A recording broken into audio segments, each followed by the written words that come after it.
Hello and good morning to all of you. And once again, welcome to our 8th class online video lecture. Today I am going to take you to chapter number 11. Title is Efficiency.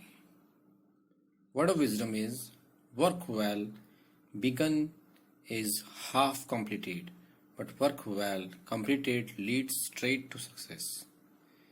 इसका मतलब ये है कि अगर हम किसी काम को आधा छोड़ते हैं तो वो कंप्लीट नहीं होता है, और किसी काम को कंप्लीट करते हैं तो सीधा हमारे को सक्सेस पे ले जाता है. Let's read the story.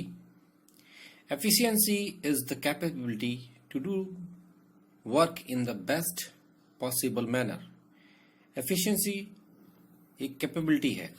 Capability यानी हमारे में जो क्षमता है, यानी हम जितना काम कर सकते हैं तो हमें करना चाहिए, और ये एक अच्छी तरह से करना चाहिए.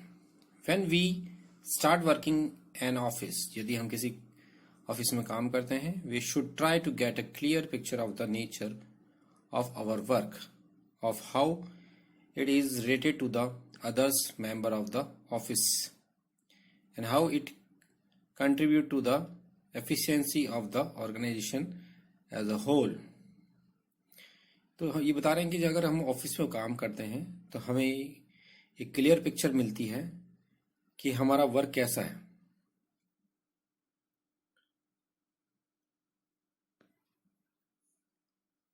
It is related to the others member of the office, और ये दूसरे जो मेंबर्स हैं ऑफिस में उनसे रिलेटेड होता है, और हमारा कंट्रीब्यूट दिखता है, हम कितने तरीके से अपना काम कर सकते हैं और ऑर्गेनाइज को कैसे अच्छा कर सकते हैं पूरी तरह से. When we start on some work, we are still learner. जब हम अपना काम स्टार्ट करते हैं तो हम एक तरह से सीख रहे होते हैं. Each organization has its own way of doing things, and our first duty should be to make our position as strong as possible. Her organisation का काम करने का तरीका कुछ अलग होता है, और ये हमारी ड्यूटी बनती है कि जितना हो सके हम अपनी पोजीशन बनाएं. This can only be achieve by doing our work in a perfect manner. और ये चीज हम तब प्राप्त कर सकते हैं जब हम अपना काम अच्छी तरह से करें. Whenever we are assigned some task, जब भी हम किसी टास्क के लिए असाइन किए जाते हैं, it is assumed that the person would be interested in whatever he was being assigned to do. ये साफ पता चलता है कि वो पर्सन आपको चॉइस करता है, और कि वो इंटरेस्ट लेता है कि आप वो काम कर सकते हैं, इसलिए आपको वो चॉइस करता है. The basic that can be expected from the person would be dependability. तो सबसे बेसिक बात ये है कि वो पर्सन आपके ऊपर डिपेंडेंट रहता है, यानी आपके ऊपर निर्भर रहता है. It is a high compliment if the person who has assigned job would say. तो ये एक बड़ा कॉम्प्लीमेंट है, यानी आपके तारीफ की बात है कि आपको जो काम देते हैं वो I don't know, I don't have to worry.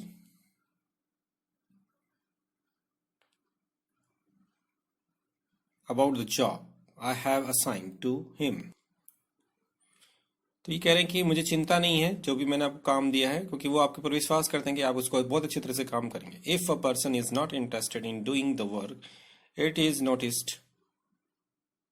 Sooner और लेटर.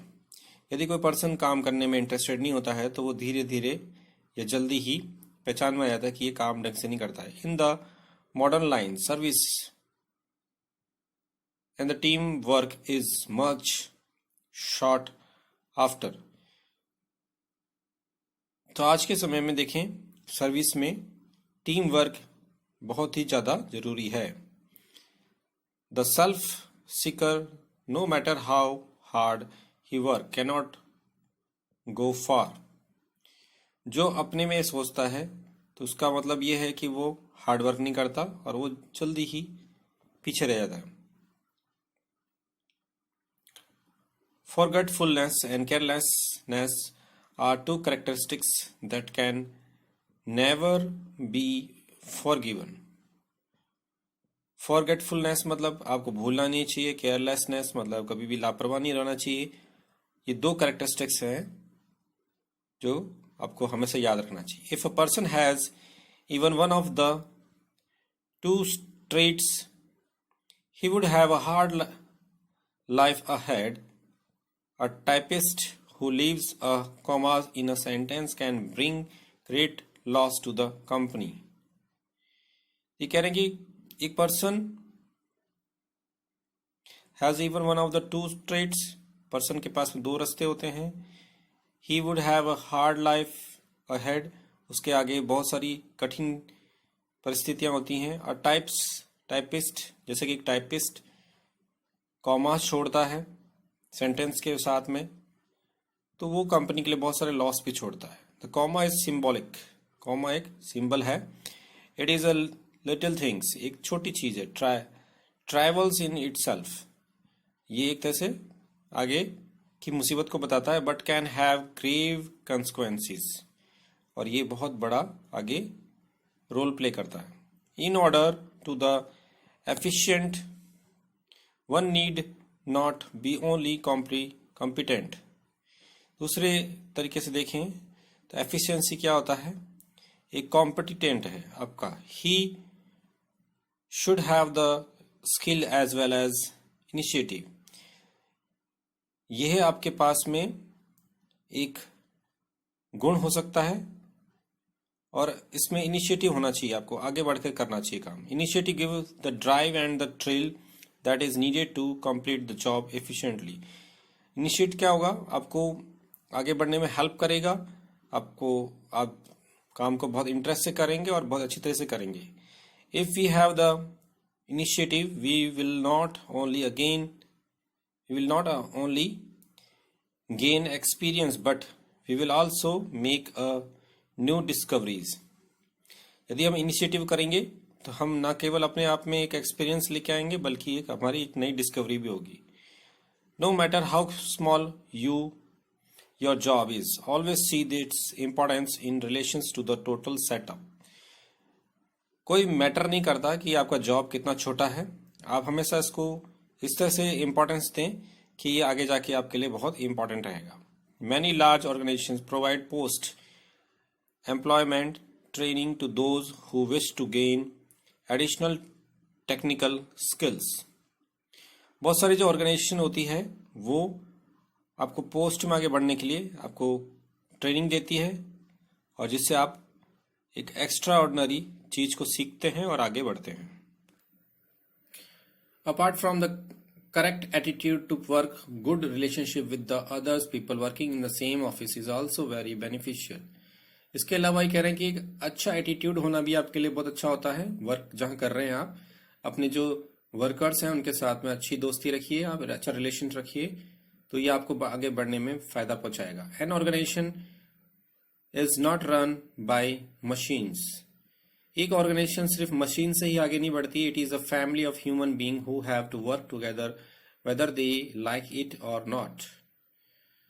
ये एक फैमिली की तरह काम करती है, जो भी इसमें काम करते हैं सब एक साथ मिलकर के काम करते हैं और एक दूसरे की मदद करते हैं। Hence N efficient worker will keep in mind the temperament of his co-workers and make allowance wherever necessary। तो इससे ये पता चलता है कि जो आप एक साथ काम करते हैं तो आप एक दूसरे के टेम्परामेंट को समझते हैं, यानी आप एक दूसरे के माइंड को समझते हैं कि किस तरह से काम करेंगे और आप एक दूसरे को आगे मोटिवेट करते हैं, जिससे बहुत जरूरी होता है।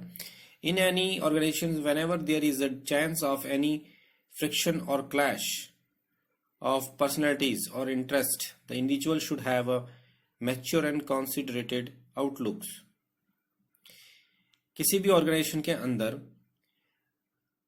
जब भी आप देखते हैं कि किसी के आपस में लड़ाई होने का चांसेस है, पर्सनैलिटीज और इंटरेस्ट आपस में क्रैश करते हैं,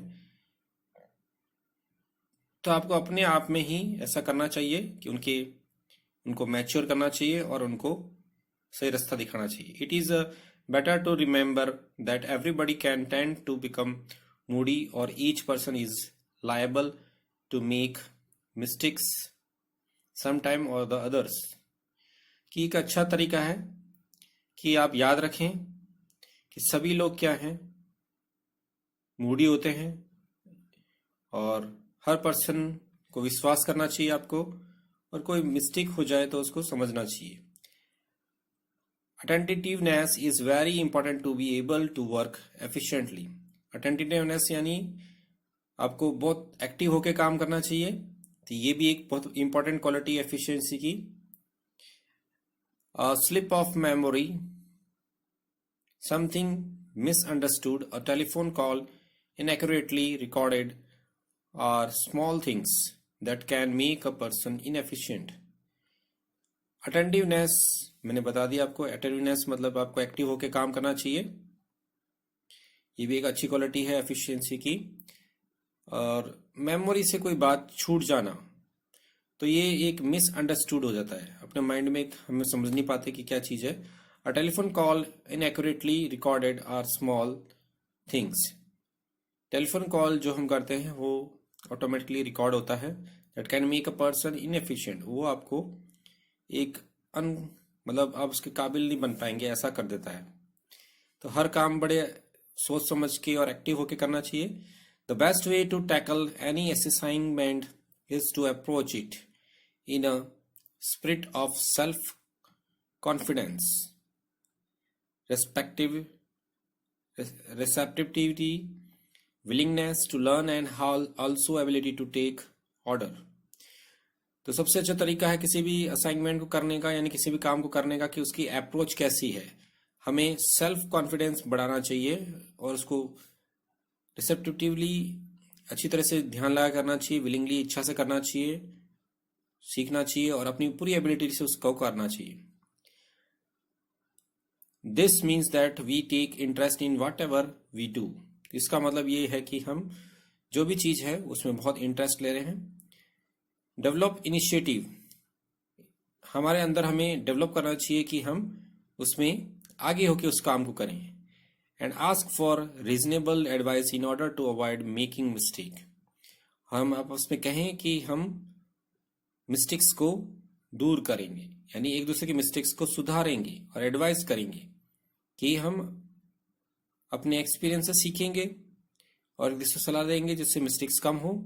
it implies the capacity for making routine work interesting, और ये हमारे में एक अच्छी आदत डालेगा जिससे हम किसी भी काम को अच्छी तरीके से करने की एबिलिटी डेवलप कर पाएंगे। Being willing to assume responsibility as a price for promotion and progress. It implies that capacity for making routine work interesting. तो ये सब करने से क्या होगा, कोई भी वर्क होगा जो बहुत इंटरेस्टिंग बनेगा। And being willing to assume responsibility, और इससे हमारे अंदर रिस्पॉन्सिबिलिटी आएगी, नहीं जिम्मेदारी आएगी। As the price for promotion and progress, और इसका इनाम हमें क्या मिलेगा, हमारा प्रमोशन हो जाएगा और प्रोग्रेस होगी हमारी, हम आगे बढ़ेंगे, हम यानी हमारी पोस्ट बढ़ जाएगी। Above all it demands attention to details and mastery over little things in order to equip for bigger assignments. तो इस तरह से क्या होगा, हमारी डिमांड बढ़ेगी, अटेंशन होगा और डिटेल्स आगे बढ़ेंगी और हम मास्टर बन जाएंगे काम करने में। Over little things in order to equip for bigger assignment later, और जैसे जैसे छोटी छोटी चीज़ें करेंगे हम, तो उससे क्या फ़ायदा मिलेगा, हमें बड़ी चीज़ मिलेगी और हमें बड़ा काम मिलेगा अपने हाथों में, और हम और अच्छे काम के लिए तैयार रहेंगे। Every man who has a job also has a chance. सभी आदमी जो भी काम करते हैं उन्हें चांस मिलता है आगे बढ़ने का, और वो कुछ ना कुछ करते हैं, तो आगे बढ़ने के लिए हमेशा रेडी रहना चाहिए। What he makes of that chance depends entirely upon him, और वो किस तरह से उस चांस को फायदा उठाता है ये उसके ऊपर निर्भर करता है। So students, I am going to wind up my this video. I hope you all are happy and healthy at your home and you are doing study properly, and you have to be too seriously all the works with willingly.